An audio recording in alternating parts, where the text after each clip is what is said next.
الحمد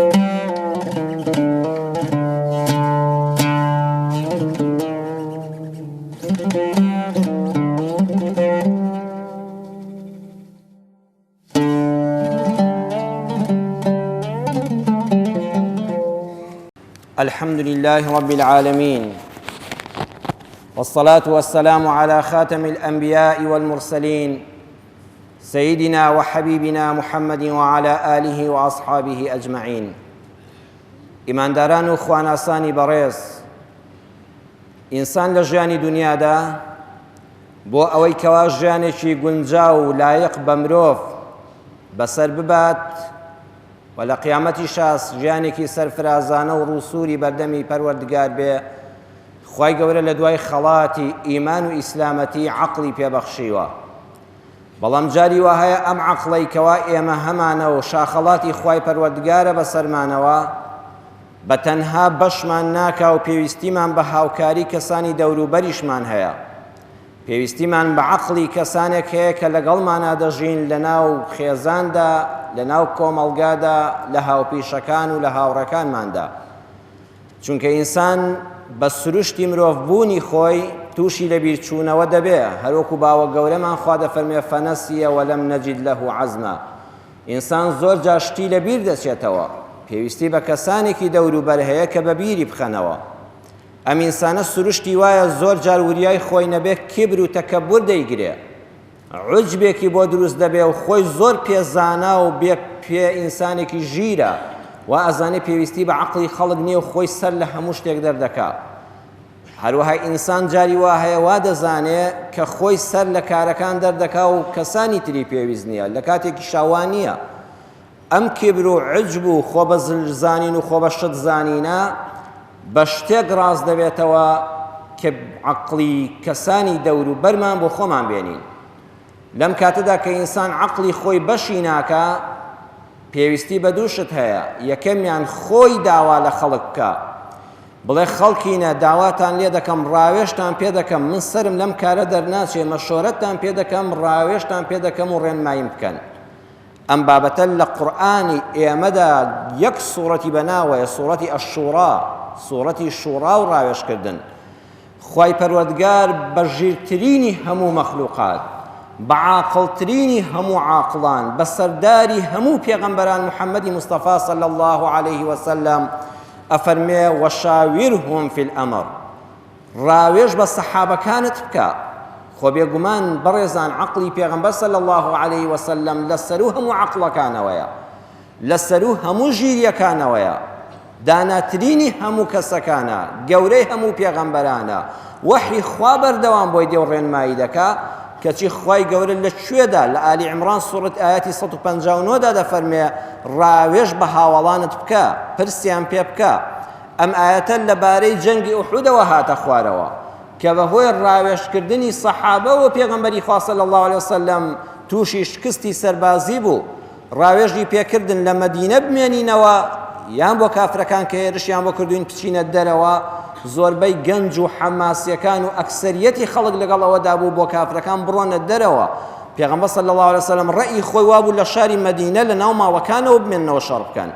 بەڵام چونکە زۆرینە و ڕەئی ئەکسەریەتی خەڵک لەگەڵ ئەوەدا بوو بە قسەی کردن شکستیشیان خوارد. خوار لە هاتنە خوارەوەی ئاەتەکەدا فەرمووی دیسان جارش کەس ڕاوێژیان پێ بکە. ئەگەر شکستێک لە ڕاوێژ و دەنگ کۆدەنگی خەڵکەوە بێ باشترە لەوەی کە ئینسان بە تاک بڕیار بدا و حساب بۆ گەلەکەی نەکا. ئالەم کاتەدا ئینسانی ئیماندار وەکو چاو سەیری خۆی بکە، بەڕێزت سەیری چاوی خۆت کە، چاوت چەند تیژ بێ، چەند بەهێز بێ، دوور ببینی، نزیک ببینی، گەورە ببینی، بچووکی پێدەبینی، بەڵام هیچ کات ناتوانی ئێرەی خۆت ببینی کە شتێک بە چاوتەوە بێ، کە ناڕەحەتیەکی پێوە بێ، کە پیسیەکی پێوە بێ، ئللا چاوی خەڵک چاوەکەی تۆ شوێنەکەی تۆ دەبینێ. چاو هەرچەند تیژ بێت توانای بینینی خۆی نییە، توانای بینینی نزیکەکەی خۆی نییە، کە بژۆڵەکانیەتی کە برۆکانیەتی، ئللا پێویستیت بە ئاوێنەیەک هەیە، پێویستیت بە چاوی کەسێکە هەیە. بۆیە عەقڵی تۆ چەندە تیژ و بەهێز بێ، هێستا پێویستیت بە عەقڵی خەڵک هەیە کە ڕاوێژی پێ بکەی، پرسوڕای پێ بکەی، چونکە ئەو کاتە عەقڵەکان کۆ دەبنەوە بەرهەمی چەند عەقڵێکیش لە عەقڵێک باشترە. حاڵەتی دووەم ئینسانی وا هەیە پرس بە خەڵک ناکە، وا خەریکە دەشکەوێتە هەڵەوە، تووشی کارەساتێک دەبێت، خۆشی پرس بە خەڵک ناکە و داوای ڕاوێژیان لێ ناکە. لێرەدا پێویستە نەسیحەت و ئامۆژگاری بێتەکایەوە کە ئەمە بابەتی وتاری ئەمڕۆمانە. وتارەکەمان بە بریتە لە نەسیحەت و ئامۆژگاری و کاریگەری لە ژیانی ئینساندا. بەڵێ لەو کاتەدا کە خەڵکێک خۆی داوای مەشۆرەت لێ ناکە، داوای ڕەئی لێ ناکە، پرس بە کەس ناکە، دەوروبەریش حەز دەکەن ئەم ئینسانە تووشی مەترسیەک بووە، پێویستە ئامۆژگاری بکەن. جا جۆرەکانی ئامۆژگاری ئەمانەن: یەکەمیان ئامۆژگاری تاک بۆ تاکێکی تر. کەسێک دۆستێکت هەیە، خزمێکت هەیە، هاوڕێ و هاوپیشەیەکت هەیە، خەریکە تووشی هەڵەیەک دەبێت، خەریکە تووشی مەترسیەک دەبێت، خەریکە موعامەلەیەکی لێ دەکرێت. تۆ واجبە لەم کاتەدا ئامۆژگاری بکەیت، بڵێ فریای خۆتکەوە خۆت ڕزگارکە. پیلانێکت بۆ دانراوە لە ناوت دەبن. ئەمە لە کوێ قورئاندا هەیە؟ لە باسی چیرۆکی گەورەمان موسادا سەلامی خوای لەسەر بێ. خوای پەروەردگار لە سوورەتی ئەلقەسەسا ئەم باسەمان بۆ دەژێڕێتەوە، دەفەرمێت دوای ئەوەی فێرعەون و دارودەستەکەی پیلانیان دانا بۆ کوشتنی موسا پێغەمبەر سەلامی خوای لەسەر بێ، یەکێک لە دۆستەکانی، یەکێک لە ناسیاوەکانی، یەکێک لە برادەرە خۆشەویستەکانی کە بەشداری دانیشتنەکەی کردبوو، هات بۆ لای موسا بە هەڵەداوان یەسعا ڕای دەکرد. تەنگە نەفەس بوو کە گەیشتە ماڵی موسا، پێیوت: يا موسى إن الملأ يأتمرون بك ليقتلوك فاخرج إني لك من الناصحين. وتي أي موسى دارودەستەکەی فێرعەون کۆبوونەوە و پیلانی کوشتنیان داناوی، بەتەمان هەر ئەم شەو بێنە سەرت و لە ناوت بەرن و بتگرن و بتکوژن. فەخڕۆج خێرا ئێرە بەجێ بێڵە، واللهی من ئامۆژگاریت دەکەم و دڵسۆزی تۆم. ئەم نەسیحەتم لەسەر وەکو برایەک پێت بڵێم، گیانی خۆت ڕزگارکە و لێرە بدوورکەوەوە. لێرەدا قورئان دەفەرمێ دەبێت بە قسەی ئامۆژگاریکارەکە بکەیت، چونکە یەکسەر موسا بە قسەی کرد: فەخەرەجە منها خائفا. موسا بە ترسەوە شارەکەی بەجێهێشت و لە ماڵی خۆی چۆ دەرەوە بەرەو مەدیەن بەڕێکەوت. کەواتە ئەگەر ئینسان زانی برادەرێکت، کەسێکت، دۆستێکت، هاوڕێ و هاوپیشەیەکت تووشی مەترسیەک دەبێ، پیلانێکی ژەهراوی بۆ دانراوە، بەگر دەدرێ، لە ناو دەچێ، ماڵی دەخورێ، واجبە تۆ چی خێرا ئامۆژگاری بکەیت، واجبە ئەویش بە قسەت بکە، نەڵێ بێمنەتم لە هەموو کەس. دەبێ ئامۆژگاریەکە وەرگرێ، دڵسۆزانە لێت قبوڵ کە و دوعای خێریشت بۆ بکە، وەکو لە باسەکەی موسادا هاتووە. جۆری دووەم نەسیحەتی میلەت بۆ سەرکردە و بەڕێوەبەرانی وڵاتەکەی. هەر کاتێک میلەت هیچ ئامۆژگارێکی کار بەدەستانی نەکرد، هیچ دەنگی نەبوو، هیچ ڕەنگی نەبوو، هیچ قسەی نەبوو، هەر وەکو مەڕ لێ دەخوڕدرا و ئەو هەر بەڵێ و بژی دەکرد، ئەو میلەتە میلەتێکی مردووە، ئەو میلەتە میلەتێکی ناهۆشیارە، ئەو میلەتە پێش ناکەوە و ناچێتە گەلانی پێشکەوتووی جیهانەوە. و هەر کاتێکیش سەرکردە ئامادە نەبوو گوێ لە دەنگ و سەدای میلەت بگرێ و ڕەخنەکانی قبوڵ بێ و قسە هەر قسەی خۆی بوو، شەقامی نەدەخوێندەوە، ئەو سەرکردەژە بێتە دیکتاتۆرێک لە دیکتاتۆرەکانی فێرعەونی و نەمرودی و سەدامی ئەوانە. ئەوە سەرنجامی وڵاتەکە، هەم میلەتەکە لە ناو دەچێ، هەم بۆ خۆی لە ناو دەچێ ئاخری. بۆیە زۆر ضرورە ئامۆژگاری هەبێت لە میلەتەوە، دڵسۆزانە و ئەمینانە بۆ چێ؟ بۆ ئەو کەسەی بەرپرسێتی، بۆ ئەو کەسەی سەرۆکیەتی، بۆ ئەو کەسەی ڕێبەری وڵاتیەتی ئامۆژگاری بکە. دەچینە خزمەت پێشەوای دادپەروەر ئیمامی عومەر ڕەزا و ڕەحمەتی خوای لێبێ. ئەفەرمێ کاتێکەوە بە بازاڕ ڕادەگەڕا و تێدەپەڕی، کابرایەک پیاوێکی ڕیشسپی بە تەمەنی بە ئەزمون چاکوچۆنی لەگەڵا کرد و پێیوت: ئیتەقی اللهە یا عومەر، ئەی عومەر لە خوا بترسە و بیری قەبر و قیامەتی خۆتت هەبێ، دنیا هەروە ڕوون نابێ، ئاگا لای خوا بێ، ستەم لە خەڵک مەکە. کابرایەک کە لە خزمەت ئیمامی عومەردا بوو، جا دایمە سەرکردە بە چی ماڵی وێرانە بە ماستاوچەکانی دەوروبەری. جاری وایە سەرۆک ئەوەندە خراپ نییە، ئەوانەی کە دەور و حاشیەکان و لە دەوروبەرەکەنی ناڵن قسەی خێری پێ بگا، ئەوان ئەو ماستاوچیانە کەنانیان لەوەدایە نایهەڵن ئەو سەرۆکەش قسەیەکی خێری پێ بگاتەوە، هەر خەریکی ماستاوچێتی بۆ نانیان لەوەدایە. یەکێک لەوانەی کە ماستاوچی بوو پێیوت: بێدەنگ بە،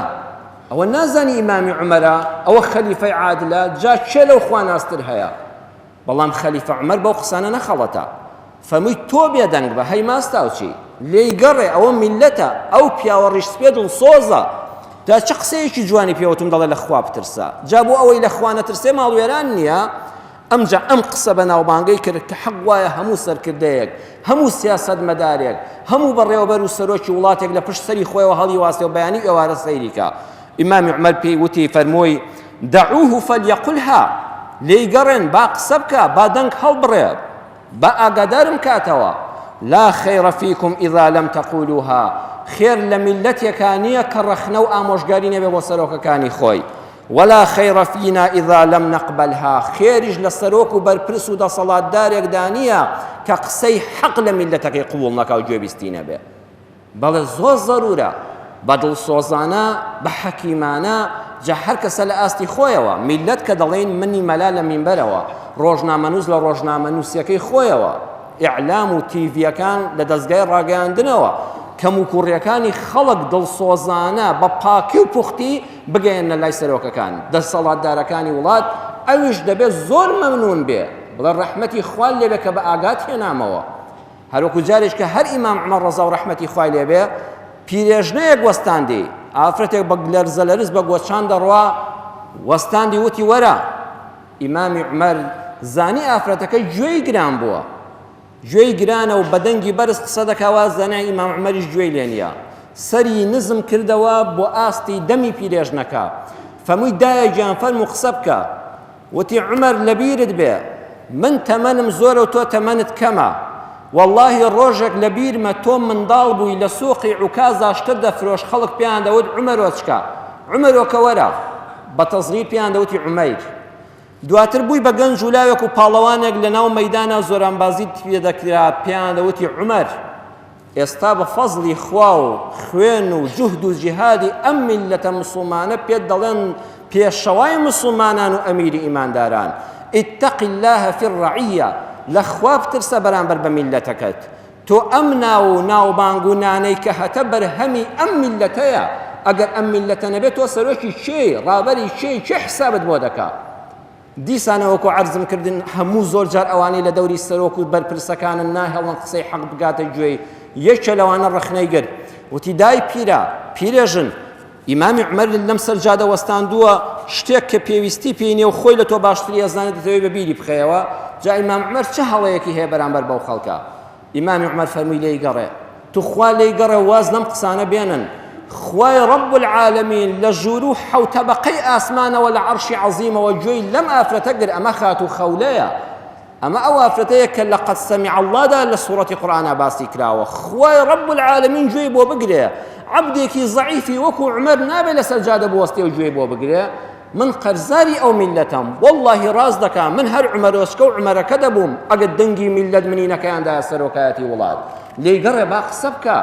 بەڵێ خۆشەویستان زۆر زەرورە میلەتی وڵات هەموو گەلانی دنیا بەوە پێشکەوتون میلەت وشیارە و قسەی هەیە لەسەر حەقی خۆی دەڵێ حەقم خوراوە ئەڵێ کاکە موچەم خوراوە کاکە معقول نییە بە سێمانگنی و موچەم دەیتێ بیدەم بە زەهر منداڵەکانم ناکوژێ ئەبێش سەرکردەش بڵێ واللهی ڕاست دەکەی واللهی حەقتا عوزری بۆ بێنێتەوە ئەبێ دڵسۆز بێ ئەبێ گوێی بۆ بگرێ ئەبێ مەمنونی ئەو کەسە بێ کە حەقی بدا بە گوێیە بۆیە مامۆستا خانعی شاعری کورد دەفەرمێ هەژار ڕەبی نەجاتت بێ لە ئەم حاڵەی پەرێشانت غەنی تۆش بێرە سەرباری سەخا دەستم بەدامانت خوا ئەو چاوە هەر ڕوونکە تەماشای حاڵی بێدەستکە ڕەزیل ڕەبی بە تیری چاوی خۆت بێ نوکی موژگانت براکەم بەرپرسم باب و باپیرت هەموو مردن ئەتۆش دەمری کە تۆش مردی بە تۆچی زێڕ و زی و دوڕ و مەرجانت تەماشای حاڵەتی خۆت کە ئەبێ حاڵت چ ناخۆش بێ لە کاتی غەرغەرەی سینەت کە ڕوحت دێتە لێوانت بەخوا ڕۆژێک دەی بە زەلیلی لەسەر جێگادا دەکەوی ئەو خەدەم و حەشەمە فریان ناکەوێ دەی ئێستا بە خزمەتی ئەو میلەتە قیامەتی خۆت و قەبرەکەی خۆت ئاوەدانکەوە جۆری سێیەمی ئامۆژگاری نەسیحەت و ئامۆژگاری بەرپرسی گەورە و سەرۆکی وڵات و کاربەدەستانی میلەتە بۆ میلەتەکە ئەوانش نەسیحەت بکەن ئەوانش ئامۆژگاریان هەبێ بۆ خەڵک ئەها سەیری کەن بەڕێزان لە قورئاندا خوای گەورە مەدحی مێرولەیەک دەکا کە بەرپرسی شارە مێرولەیەکە خەمی مێرولەکانیەتی کە میلەتەکەنی دەڵێ ئودخولوا مەساکینەکم بڕۆنە کونەکانتانەوە لەشکری سولەیمان و سەربازەکانی هاتن باژێر پێ نەکەون. خوا ئەم قسە جوانەی مێرولەیەک دەجێڕێتەوە پێمان دەڵێ ئەی بەرپرسانی وڵات ئێوەش ئەوە دڵسۆزی گەلەکەتان بن کە زانیتان مەترسی هەیە ئاگاداریان کەنەوە نەسیحەتیان بکەن مەهێڵن میلەتەکەتان ژێر پێی خەڵک کەوێ مەهێڵن بەهۆی ناکۆچی نێوان سیاسەتی خۆتانەوە میلەتەکە ماڵی وێران بێ با میلەت ماڵی گەرم بێ با نانی گەرم بێ با مناڵی بخوێنێ با ژنی ڕووسور بێ با مناڵی هەتیو نەبێ ئەبێ سەرکردەش خەمی میلەتەکەی بێ نەسیحەت و ئامۆژگاری جوانیان بکە ئەبێ سەرکردە ڕوونی کاتەوە بۆ خەڵک بڵێ داهاتی ئەم وڵاتە چەندە چیمان سرف کردووە تۆ چەندت بەردەکەوێ ئەی ئەم نەوتە چی لێ دێ ئەی ئەم پارەی چێیە ئەمە نەسیحەتە بەڕێزان ئەمانە هەموو بە زمانی شیرین دەکرێ وەڵڵی ئێستا ئەو چەلەحانەی لەم کوردستانەدا دەکرێ ئەو دەڵێ فڵان کەس خائینە ئەو دەڵێت تۆ لە من خائینتری ئەو دەڵێ فڵان کەس پارەی خواردوڵێ ئەی دوێنە شەریک نەبووین بەیەکەوە لە جیاتی ئەمانە دادی ئەم میلەتە نادا کاکە ئێمە بەدیا تەلەڤیزۆن و ڕادیۆ و ئیعلامەوە وەڕز بووین من هەر بزانم پارە هەیە جاکە هیچ وەرنەگرم بە چیە وەرن بە برایانە دانیشن نەسیحەتێکی خێری ئەم میلەتە بکەن داهاتی بۆ ئاشکراکەن وەرن شتی بدەنێ وەرە فریای ژیانیکەوە وەرە خەڵک با گەنجەکانی سەری خۆی هەڵنەگرێ ئەم وڵاتە بەجێ نەهێڵێ ئەمە ئامۆژگاریە ئەمە نەسیحەتێکی گەورەی سەرکردەیە بۆ میلەتەکەی بەڵام شێوازی ئامۆژگاری و نەسیحەت چۆنە تۆ نەسیحەتی کوڕکچەکەت دەکەی نەسیحەتی ژن بۆ مێردەکەی مرد بۆ ژنەکەی سەرکردە بۆ گەلەکەی مەلا بۆ خەڵکەکە هەر هەمومان بەڕێزان دەبێت بەم شێوازە بێ یەکەم لەبەر خاتری خوای گەورە بێ من وەکو مامۆستایەکی مزگەوت کە وتار دەخوێنمەوە ئەبێ مەبەستم لە ئامۆژگاری و نەسیحەتەکانم ڕەزامەندی ئەو ئەڵڵایە بێ نابێ کاتێک کە وتار بۆ خەڵک دەخوێنیەوە کاتێک کە دەچێت سەر جادە و هوتاف دەکێشی کاتێک لە ڕۆژنامەیە شت دەنووسی کە لە تەلەڤیزۆنە قسە دەکەی نابێ مەبەستن لە ئامۆژگاری و نەسیحەتی خەڵک ئەوە بێ ڕۆژێ ئیشم پێیەتی ساڵی 2017 ئەگە دەنگدان بۆ خۆم هەڵدەبژێرم بۆ نمونە باڵکو خەڵک بڵان فڵان کەس زۆر لەسەر خەڵک بەجواب و قسەی حەق دەکا و دەنگم پێ بدەن بەو خوای ئەو کاتە خوا لێت قبوڵ ناکە ئەبێ زۆر نیەتەکەت خالیسەن مخلیسەن بۆ پاداشتی ڕەب العالەمین بێ و غەیری ئەوە هیچ لەبەر چاو نەبێ خالیسەن مخلیسەن نیەتەکەت بۆ خوا بێ لەبەر خوا ئەمری پێکردوم نەسیحەتی موسڵمانان بکەم دووەمیان زمانی نەرم هیچ کات زمانی زبر ئامۆژگاری ناگەیەنێ تۆ نەسیحەتی کوڕەکەت بکەی نەسیحەتی کچەکەت بکەی کچەکە سەرپۆش ناکە ئەکرێ بە تونند و تیژی بڵێ هەی بەڕەڵڵا ناکرێ ئەبێ بە قوربانی بی بە ساقەی بی دەست لە ملیکەی زمانی شیرین بەکاربێنی ئەها خۆشەویستان دایمە نەسیحەت و ئامۆژگاری تاڵیەکی تێدایە چونکە ڕقە چونکە حەقە شروبی مناڵتان بینیوە ئەها مناڵ کە شروبی ئەدەنێ دێنن مادەی شلک و شەربەتی پرتەقاڵ و ئەوانەی بۆ تێدەکەن بۆی مناڵەکە لای شیرین بێ و نەیتفێتەوە بیخوا ئەم ئامۆژگاریانەش نەرمیکە شیرینیکە بە زمانی خۆش هەزار جار لە مینبەرەوە ئینسان هاوار کە خەڵک گوێ لێ ناگرێ ئێمە لەم وڵاتەدا فەوتاوی ئەوەین زۆربەی مینبەری مزگەوتەکانمان وتارەکەی ئەوەندە تونند و تیژە خەڵک هەر ڕادەکا لەبەری نە زمانت نەرم بێ زمانی نەسیحەت و نوسح ئەبێ زمانێکی ئامۆژگاری بێ نابێت تەشهیر بێ نابێت شکاندنی خەڵک بێ نابێت ڕیسواکردنی خەڵک بێ نابێت ئابڕووبردنی خەڵک بێ سێمیان لەناو خەڵکە نەسیحەتی کەسێک مەکە بۆ نمونە کوڕەکەت شتێکی هەیە لەبەر چاوی میوانەکە تا بێ مەڵێ خێزانەکەت لەبەر چاوی ماڵی باوچیە پێ مەڵێ لەبەر چاوی دایک و باوچیدا مەڵە ژنەکەم ئەو کەم و کوڕێ هەیە کشەکەتان ئاوایە لەبەر چاوی کەسوکاریە ئەی خەس و خەزور نەسیحەتی بووکەکەت مەکە نەسیحەتی کاربەدەستی گەڕاکەکەت بۆ نمونە مدیر ناحەیە قایمقامێک لە شوێنێکایە لەبەر چاوی خەڵکە حەیای مەبە گە دڵسۆزی بچۆ بۆ لای لە پەنا خۆیەوە پێی بڵێ لە ژوورەکەی خۆی لای پێ بڵێ جەناب ئەم کەم و کوڕیانەت هەیە لەبەر خاتی خۆ هاتووم نەسیحەتێکی خێرت بکەم و ئەم شتانەت بخەمە بەرچاو چونکە دوو شتمان هەیە نەسیحەتمان هەیە فەضیحەتمان هەیە نەسیحەت ئەوەیە بەینی خۆت و ئەو کەسە کەس پێی نەزانێ لەبەر خۆ ئامۆژگاری بکەیت فەضیحەت و حەیابردن ئەوەیە لەبەر چاوی خەڵکە دەستی کەسێ بگری ئەو گەنجە بێنی ئەزانی تۆ کەم و کوڕی دوایە تۆ زانی تۆ ئەوە تێیا بەستێ ئەوە فەضیحەتت پێ کردووە ئەوە ئابڕووت بردووە هیچ کەسیش پێی خۆش نییە ئابڕووی بەری بەڵام دڵنیا بن هەموو کەس پێی خۆشە دڵسۆزانە نەسیحەتی بکەی و نەسیحەتت لێوەرگرێ چوارەم کەسێک قسەی جوانی کرد و حەقی گوت لەناو قسەکانیا قسەیەکی ناحەقی تێدا بوو لەبەر چاوی خەڵکا پێی مەڵێ دوایی جیایکەوە یەکەم جار ستایشی قسە جوانەکانی بکە دواتر کەم و کوڕیەکانیشی بۆ ڕاستکەوە غەیری خوا و پێغەمبەری مەعسووم نەبێ کە حەزەتی موحەممەدە سەلامی خوا لەسەر بێ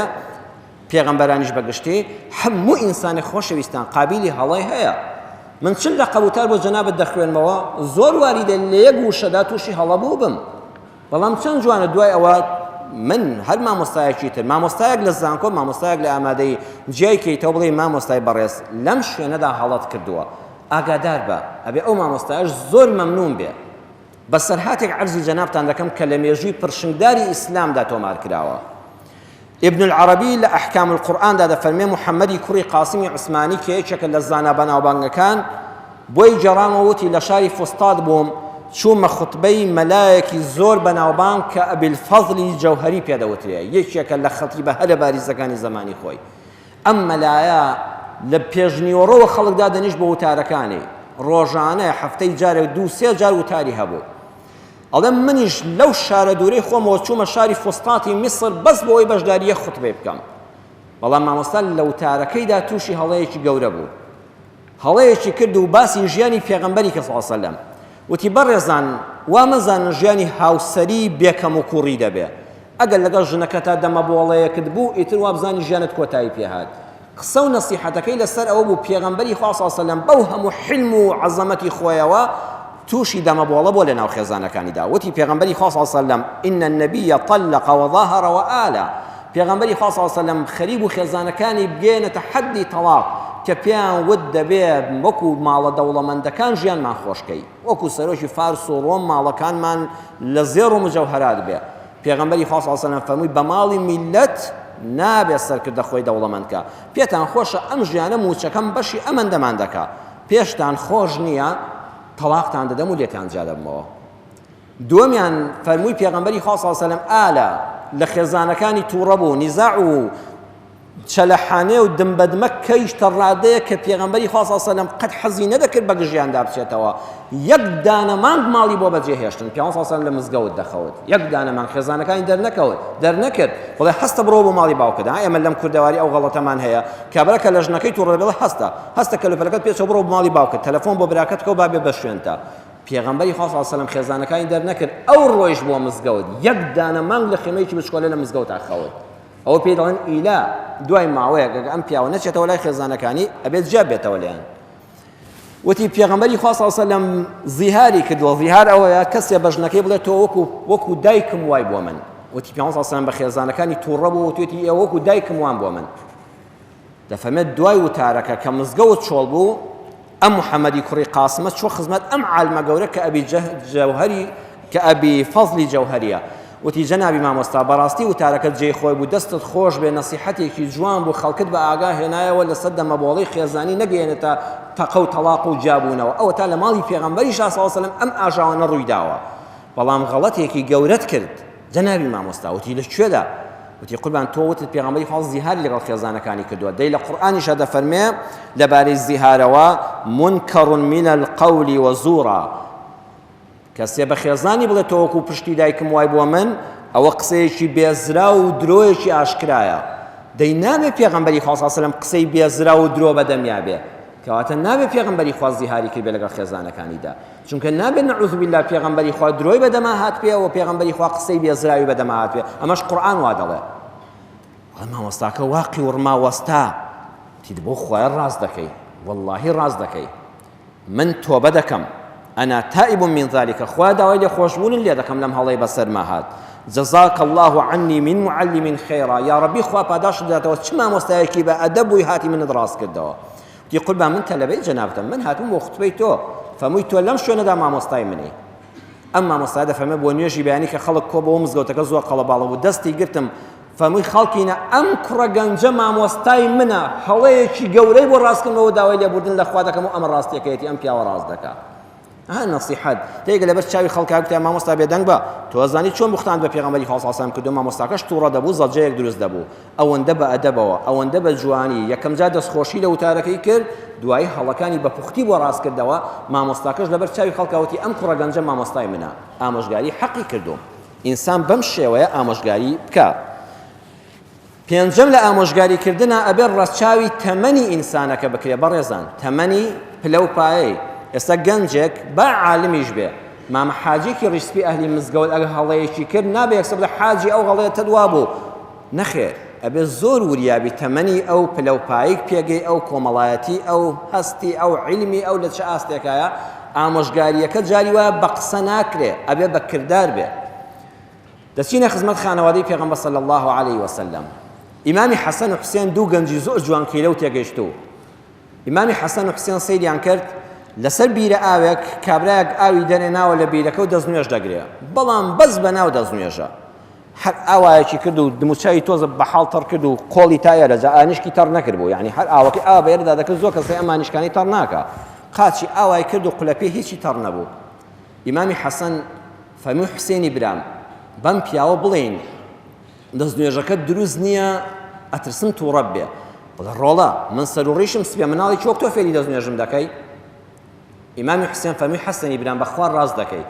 وەرە با پلانێکی بۆ دانین، جا پلان جیاوازە لەگەڵ پیلاندا، پیلان بۆ لە ناوبردنە، پلان بۆ نەخشەسازیە. ئەفەرمێ بانگیان کەوتیان مامە پیرە مامە حاجیجان تخوا وەرە من و ئەم برایم لەسەر دەستنوێژەکەمان کێشەمان هەیە، من دەڵم دەستنوێژی من جوانترە ئەو دەڵێ دەستنوێژەکەی من ڕێکترە، وەرە سیرمان کە بزانە کاممان دەستنوێژەکەمان پوخترە. کوتی ئادەی با سیرتان کەم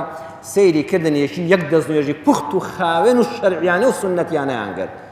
دەفەرمێ کابرای پیرە سەری لە قاند و پێکەنی وتی لەقەد ئەسەبتما وەئەنا الەذی ئەخطأت، بەو خوای ئێوە دەستنوێژەکەتان بێعەیبە، ئەمە مامەی خۆتانە نازانێت دەستنوێژ هەڵگرێ، وەڵڵی من تا ئێستا نەمزانێ دەستنوێژ وا بەڕێک پێکی هەڵدەگیرێ.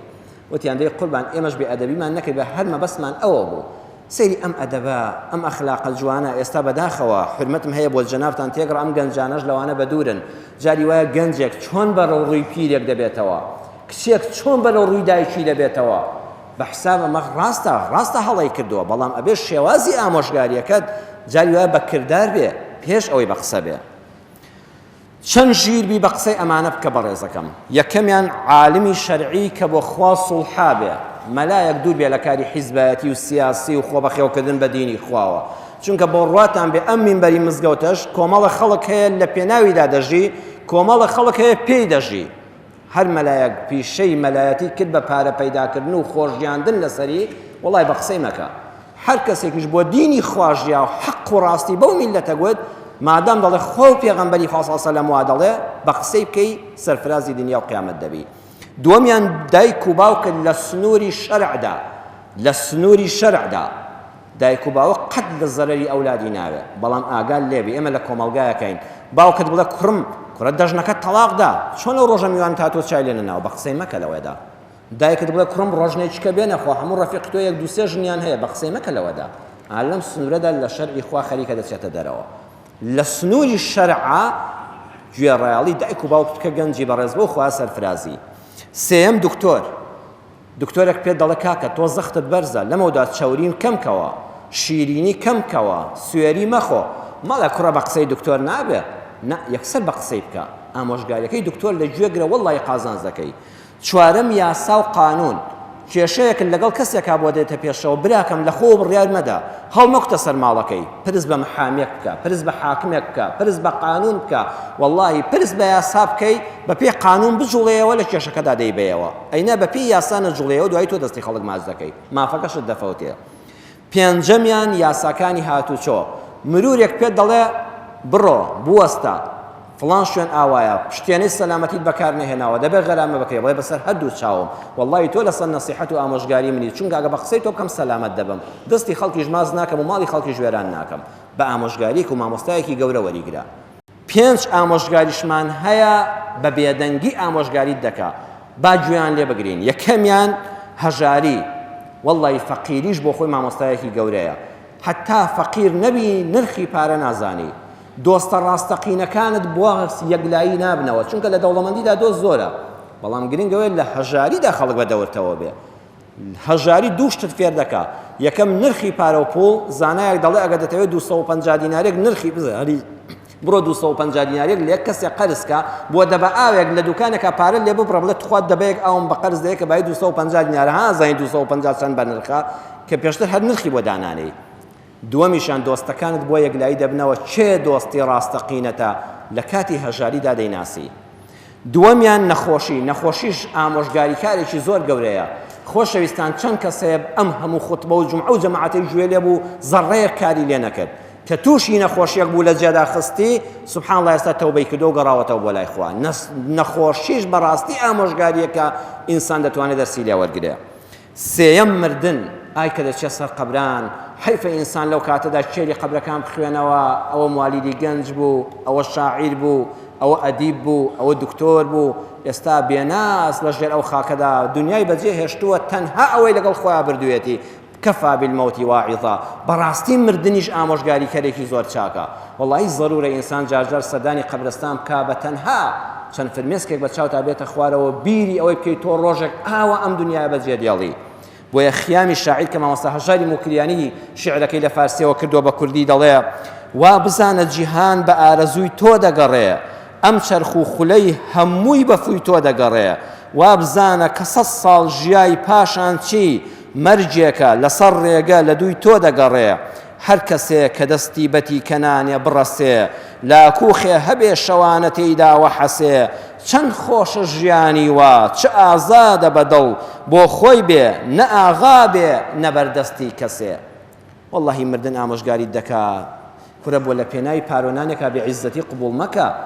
نە ئاغای کەس بە نەبەردەستی کەس بە، ئازادانە و ئازایانە بژی، چونکە ڕۆژێک هەر ئەو 2 مەتر ئەرزەل لەسەر زەویدا پێدەبڕێ، هەموو کۆشکەکانت بەجێ دێڵی. چوارەم ڕۆژگاری ژیان السعید من وعظ بغیره، ژیر ئەو کەسەیە بەختەوەر ئەو کەسەیە دەرز لە خەڵکی وەردەگرێ. تابلۆکانی مرور و هێماکانی هاتوچۆی سەر جادا بەڕاستی ئەوانش مامۆستان ئەها دەگەیتە شوێنێک پێت دەڵێ پێشکردنەوە هەیە بەتایبەت لە شەوە، پێت ئەڵێ ئاگادار بە خێراییت کەمکەوە، ئەڵێ پشتێنەی سەلامەتیەکەت ببەستە. هەموو ئەو تابلۆیانە مامۆستایەکن نەسیحەتت دەکەن، ئەڵێ لە 100 بڕۆ، ئەڵێ لە 80 بڕۆ، ئەڵێ شوێنی پەڕینەوەیە، ئەڵێ لە 60 بڕۆ.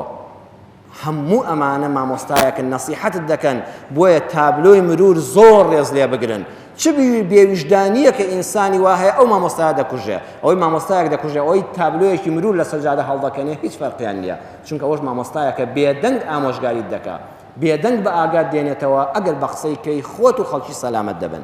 کۆتایی وتارەکەمان ئەوە دەڵێم لەم سەردەمەدا جگە لە مینبەری مزگەوت وەجاران خەڵک نەسیحەتی یەکتری دەکرد، ئێستاش مینبەری مزگەوت لە دێر زەمانە و ئێستاش هەیە، چەند شتێکی کە هەن دەتوانی ڕۆژانە ئامۆژگاریان لێوەرگری بە ڕێزەکەم. یەکەمیان ڕۆژنامە و گۆڤار، زۆر ڕۆژنامە و گۆڤار من بە زۆری ئەکسەریان دەخوێنمەوە، بەڵام تاک ناتوانم ڕیکلام بۆ کامیان بکەم، بەڵام هەندێکیان هەیە لە بواری خێزانیدا، لە بواری کۆمەڵایەتیدا، لە بواری علم و زانستدا، لە بواری تەندروستی لەشی خۆت و خێزانەکەتدا یەک دوو گۆڤارێک دیاری کە و مانگانە بیان خوێنەوە، پارەیەکی کەمی تێدەچێت، زانستێکی زۆریش دەداتەیە. بەڕاستی گۆڤار و ڕۆژنامەکانیش مامۆستایەکە لە ماڵی خۆتان نەسیحەتت دەکات. دووەم تەلەڤیزۆن و ڕادیۆ دەچێتە هەموو ماڵێکەوە، لە ناو ڕادیۆکەدا یەک دوو کەناڵ دەستنیشان کە قسەی خێر بڵاو دەکاتەوە گوێی لێ بگرە، لە ناو تیڤیەکانیشدا یەک دوو کەناڵی خێر ئامادە بکە منداڵەکانە گوێیان لێ بگرن. بەڕاستی ئینسان لە تەلەڤیزۆن و ڕادیۆشە دەتوانێت ئامۆژگاری وەرگرێ. سێم شانۆ و سینەما بەشەکانی هونەرە جوانەکان، بەداخەوە ئێمە خەڵکێکمان هەیە وا دەزانێت هەرچی هونەری جوان بێ حرامە. واللهی ئینسانی وا هەیە 50 خوتبەی بۆ بخوێنیەوە،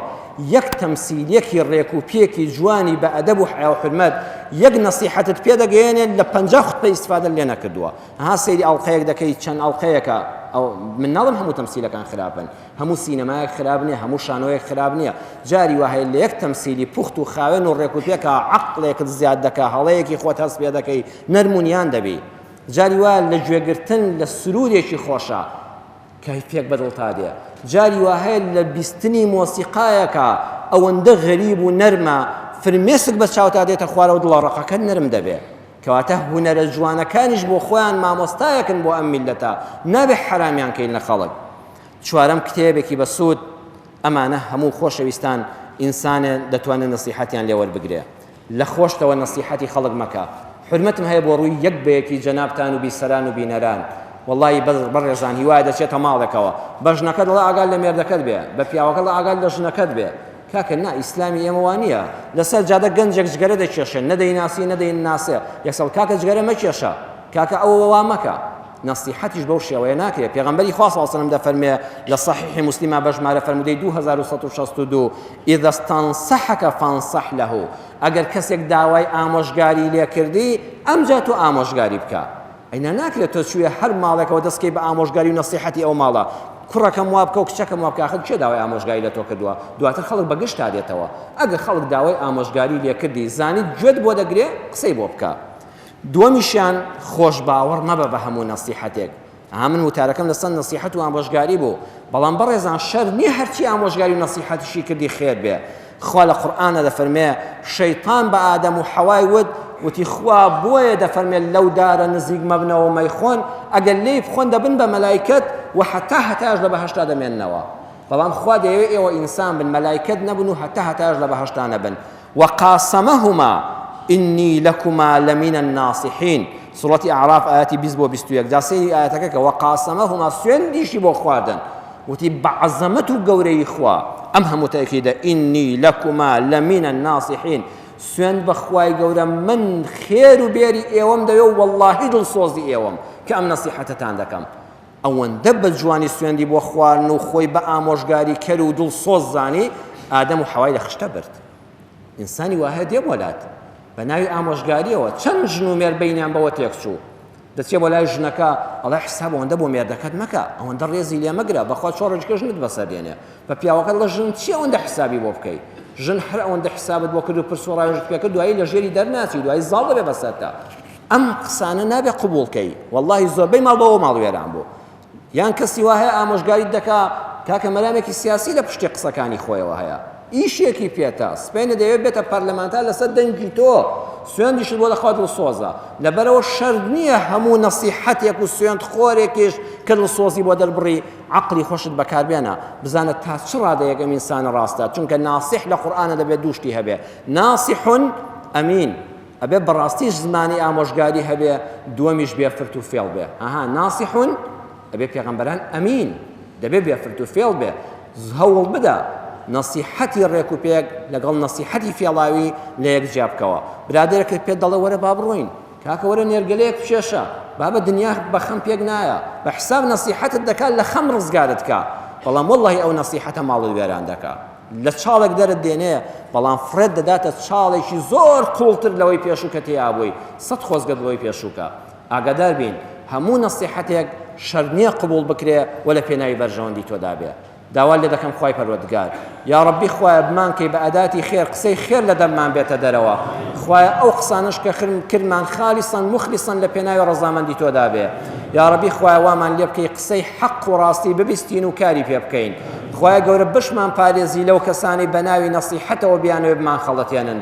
یا ڕەبی خوای ئیسلاحی حاڵمان بکەی خێزانەکانمان بەختەوەرکەی لە ناکۆچی خێزانی بە دوورمان کەی ئەو کەسانی منداڵیان لێ پێیان ببەخشی یا وەهاب ئەو کەسانی منداڵیان ناساڵحە ساڵحیان کەی ئەو ماڵ و منداڵانی کە ڕێک و پێکن تەمەنیان پڕبەرەکەت کەی یا ڕەبی خوای ئەوانەی هەژارن دەرگای ڕزق و ڕۆزیان لێ بکەیەوە ئەوانەی بەخشندن خوای تۆ زیاتریان پێ ببەخشی ئەوانەی نەخۆشن یا ئەڵڵا شیفای بەخێریان بۆ بنێری ئەوانەی دڵبەخەمن خوای دڵخۆشیان کەی ڕۆڵەی ئەم مسلمانە دەست بەدەست نوێژ و ئەهلی مزگەوتانە لە برایانی هێزەکانی پێشمەرگە و ئاسایش و پۆلیس و پارێزەرانی ئەم کوردستانە خوای ڕەحم بە ڕۆڵەی ئەم مسلمانانە بکەی خوای ڕەحم بە ڕۆڵەی مسلمانان بکەی لە هەر شوێنێکن لە هەر شوێنێکی ئەم جیهانەدا ئەم دایک و باوکانە دڵیان لای ڕۆڵەکانیانە خوای بە سەلامەتی پیان شادکەیەوە منداڵمان هەتی و نەبێ ژنەکانمان بێوەژن نەبن لە بەڵاو فیتنەی ئەم شەڕ و ئاشوب بەخوا بمان پارێزی ئەم هەرێمی کوردستانەمان پارێزراوکەی هەر کەسێ خزمەت بەم خاڵک و خەڵکە دەکا موفەقی کەی هەر کەسێ چاکە چاکتری کەی هەر کەسێ خراپە خوای هیدایەتی بدەی عاقبەتمان خێرکەی ئامین ئامین والحەمد لله رب العالمین